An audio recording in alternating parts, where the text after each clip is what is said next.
October 25th, 1986. Game 6 of the World Series. For Boston, a city weighed down by decades of heartbreak, this was the moment they had been waiting for. The Red Sox were 3 outs away from their first championship since 1918, a victory to break a curse whispered about for generations. But all it took was one moment. Bill Buckner was never a flashy player. He wasn't a superstar, but a consistent and reliable force in Major League Baseball for over 2 decades. In baseball, durability and consistency are as prized as speed and power. Buckner mastered both. His work ethic earned respect around the league, yet the game he loved was unforgiving. In baseball, a single error can define a player's legacy, no matter how much they've accomplished. Errors are a natural part of the game. In fact, even the best make them regularly. But in October, errors become magnified. They become etched in history.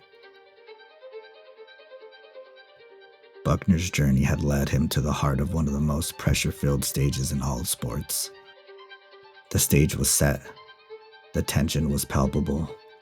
The Red Sox were 1 out away from winning the World Series. The crowd was electric, but nerves were raw. Suddenly, the game was tied. Momentum shifted, and fear gripped the fans and players alike. Wilson's hit was a routine ground ball, yet the ball took an unpredictable bounce. In a single split second, a routine play became a historic moment of heartbreak.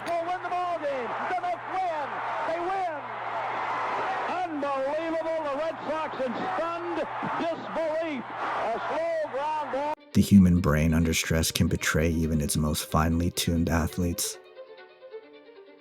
But the public rarely sees the invisible battle happening inside an athlete's mind in those critical moments. The narrative fixated on one error, erasing a lifetime of effort and success. The media magnified the moment, shaping a legacy that would haunt Buckner forever. The backlash was swift and brutal.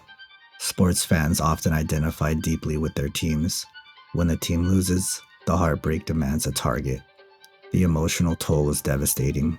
Depression, anxiety, and social isolation became Buckner's new reality. This kind of public scrutiny can destroy lives.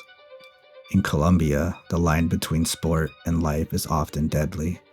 Andrés Escobar's murder shocked the world, illustrating how far fan fury can escalate.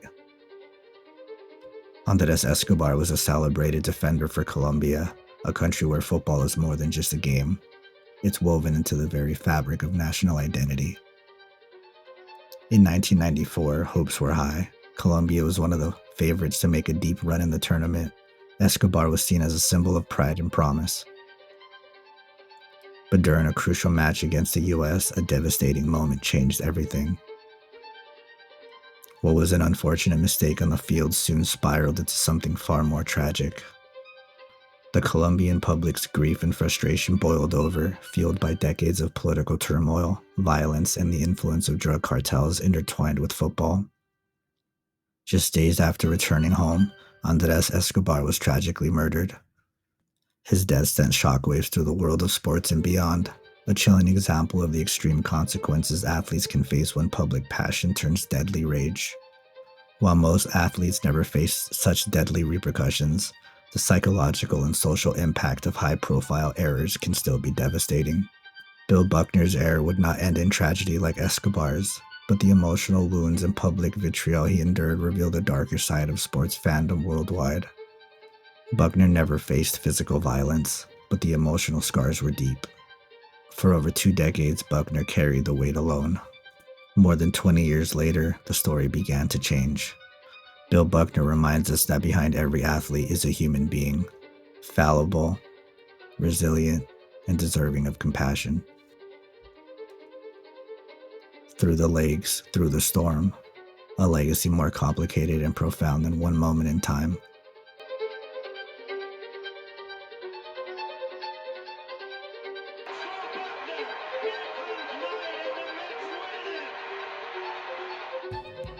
The next day, the media. They asked me, how are you going to deal with this the rest of your life? You lost this game for the team, and I go, wait a minute. You know, I didn't lose the game for the team, and we haven't even finished the series. Obviously, the New England fans were upset. They felt like something got taken away from them, and it's almost like they're on the team. And, you know, when the team doesn't win, I didn't lose, Buckner lost, you know. Point the finger.